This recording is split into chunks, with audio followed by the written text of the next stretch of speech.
မင်္ဂလာပါဒီနေ့ကတော့ကျွန်တော်ဒူးရင်းကြီးတဲ့စာပြမှာပဲဖြစ်ပါတယ်ဒီဒူးရင်းကြီးကတော့ကျွန်တော်ဝယ်စားတာလည်းမဟုတ်ပေါ့နော်ဒီမျိုးဒီရွာဘက်ချန်ကဆရာတယောက်ပေါ့နော်ဒီကျွန်တော်တို့စီလဲပြီးတော့ကျွန်တော်တို့ကိုဒူးရင်းကြီးယူလာပေးတာပဲဖြစ်ပါတယ်အခုကတော့လေကျွန်တော်နှော်ပါပေါ့နော်နှော်လိုက်ချိန်မှာတော့ဒါမရှိတော့ဒီမျိုးလက်နဲ့ပဲခွာလိုက်ပါနော်ဘာဖြစ်လို့ဆိုတော့ဒူးရင်းကြီးကလည်းသူကကွဲနေပြီဆိုတော့လေဒီတိုင်းခွာလိုက်လို့ရပါဘူးเนาะဟိုကျတော့ကျွန်တော်ပြင်ပင်းလေးခွာနေပြီပေါ့เนาะဒီပင်းလေးထုံနေပြီဘယ်လိုအရာလေးစိမလဲဆိုတာစောက်ကြည့်ပြီးပေါ့เนาะစားချင်ရင်တော့လေလိုက်စားဝယ်စားเนาะအလေကမဆောက်စားပါနဲ့အလေကဆောက်ဆိုင်ကြာတော့เนาะကျွန်တော်ဆိုရင်လာတော့မှတင်ရပါเนาะစားချင်တယ်ဆိုပြီးတော့ဆရာကယူလာကျူးပါလေဆရာဘာလဲဒွေးနေတမျိုးမျိုးယူလာကျူးရပါလက်ကျွေးတာမဟုတ်ဘူးเนาะဒွေးကြီးပါတယ်မင်းကိုတီးပါတယ်တခြားအသီးတွေရောပါသေးတယ်ပေါ့เนาะအခုတော့ဒီလိုမျိုးဖွာလိုက်ပေါ့เนาะဒီရောင်လေးထွက်လာပေါ့เนาะဒီမျိုးတွေကအနံ့ကလေအရန်ကိုမွေးကြိုင်နေရောเนาะအရန်ကိုအနံ့ရတာနဲ့လေအရန်ကိုစားချင်ပေါ့เนาะအခုတော့စားလိုက်ပါပြီအကိုတို့အမားတို့ကျွန်တော်စားရတွေ့နေစားချင်ဘူးမဟုတ်ဘူးလားစားချင်တော့ဇီးမဝယ်စားတော့နော်ဘောတော့တစ်ချက်ထိုင်စားလိုက်ဦးပေါ့နော်ထိုင်စားတော့အိုင်တင်လေးနဲ့ပေါ့စားချင်တာမစားချင်တာပါဇက်ဝယ်ကြည့်ပေါ့နော်အစီကလေတတိလေးပဲပေါ့နော်အစီကအရင်ကိုတီးရနော်အသားကလည်းအရင်ကိုများတာဒါကျွန်တော်တို့မြန်မာပြည်ကထွက်တဲ့ဒူးရင်းဒီပဲဖြစ်တယ်ပေါ့နော်ဟုတ်တော့ပါအခုကတော့ကျွန်တော်အရင်စားလိုက်အောင်ပေါ့နော်ဘောတော့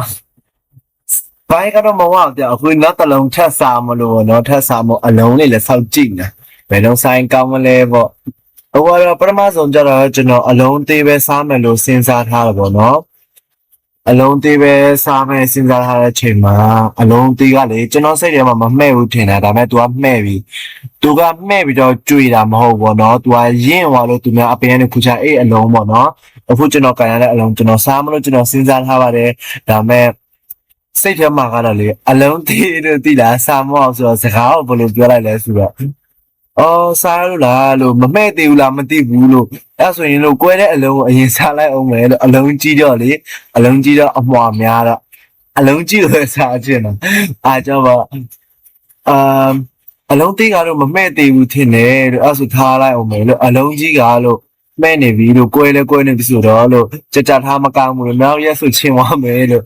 အလုံးကြီးကိုယူပြီးတော့ခွဲလိုက်ပါတယ်အခုတော့ယူနေတော့မှာပေါ့နော်စားလို့ရလို့လားမရဘူးလားမေးနေတာပေါ့နော်လူကြီးကိုယူလာပေးတဲ့ဆရာပေါ့နော်ကျွန်တော်မေးနေပါတယ်အခုတော့ဆက်စုရပေါ့နော်ကိုကလည်းဆောက်ဆက်စုတယ်ပေါ့နော်ယူလာပေးတဲ့ဆရာကသူကဒွင်းလေးကိုမကြိုက်ဘူးပေါ့နော်ကျွန်တော်တို့စားရဖို့အတွက်ပေါ့နော်သူယူလာပေးတယ်ပေါ့နော်သူတက်လာရတယ်လေအဝေးပဲပေါ့နော်ပြီးတော့အလုံး10လုံးကျော်တယ်10လုံး15လုံးဒီပါလောက်သူတက်လာပေါ့နော်အခုတော့နောက်တစ်လုံးခွဲပါပြီဝလာမောလာဆိုတာဒီကျွန်တော်စားတဲ့ဗီဒီယိုပဲကြည့်လိုက်ပေါ့နော်ဒီဝါရဲဆိုရင်တလုံးနဲ့လည်းဝါပါနော်အခုကလေးပဲအငက်တိုင်းမိကလာတဲ့လူလည်းတော့မသိဘူးပေါ့နော်တလုံးထဲကိုလုံးဝစားမဝပေါ့နော်